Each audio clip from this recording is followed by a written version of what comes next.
Boop. Happy Tuesday. Today is Tuesday, March 22nd, 2022. It's Tuesday, 22nd, 2022. Not as cool as like a month ago when it was the second month, the Tuesday, 22nd day, 2022. Then it was really, really Tuesday.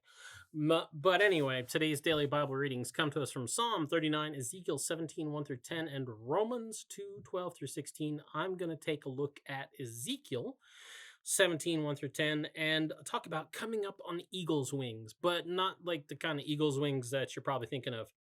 You probably just heard somebody scream outside like they were in great pain. They're not in great pain. They're just Baptist. Wait, that sounded weird. So our property backs up against the Baptist campus ministry, and they're all out playing cornhole. So somebody lost their game of cornhole and is quite unhappy right now. That's what you heard. Anyway, if you heard it at all. We're talking about coming up on eagle's wings, but in this passage today, it's not like the good thing, like, and he will lift you up on eagle's wings. This is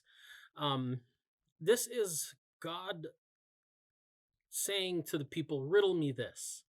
And he tells them this story about this eagle who goes and plucks the top off of a cedar tree and carries it away and plants it someplace else, and then takes a seed and plants that seed, and it grows up by the river, and then it starts sending vines out in all directions, and then another eagle comes along, rips that one out. What is this all about?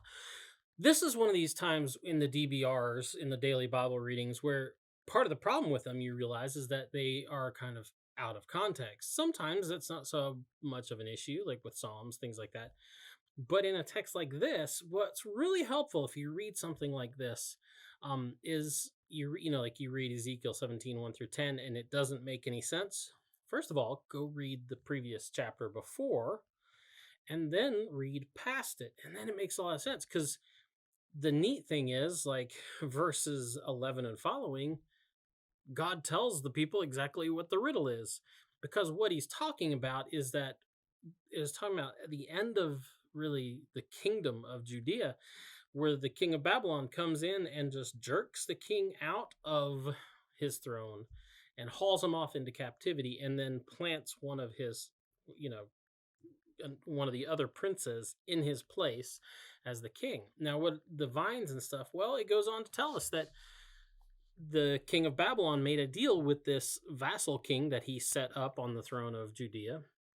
But that guy goes against it and starts sending feelers out to other countries, other nations like Egypt, to come to their aid. And that doesn't go over so well. And so once again, that king gets ripped out. So it's about, like this king who is ripped away from the throne, a new king put in his place, goes against the covenant that he made with king of Babylon, which I think God's kind of like, surprise, surprise. People went against their covenant. Once again, go back and read 16. And then that has to be dealt with too. Spoiler alert, he gets kind of plucked out by the roots as well. If you want to know more about this whole period in time, you can go back and read the ends of Chronicles, the end of Kings, and the book of Jeremiah, because Jeremiah really kind of covers this whole period of time and everything that was going on in it. But anyway, that's just a little interesting take on Ezekiel. If you read the passage from Ezekiel today and you were puzzled, now you know what the riddle is. Anyway, that's the DBR for today. Get out, enjoy the day. Maybe go out back, play a little cornhole. We'll talk to you later. Boop.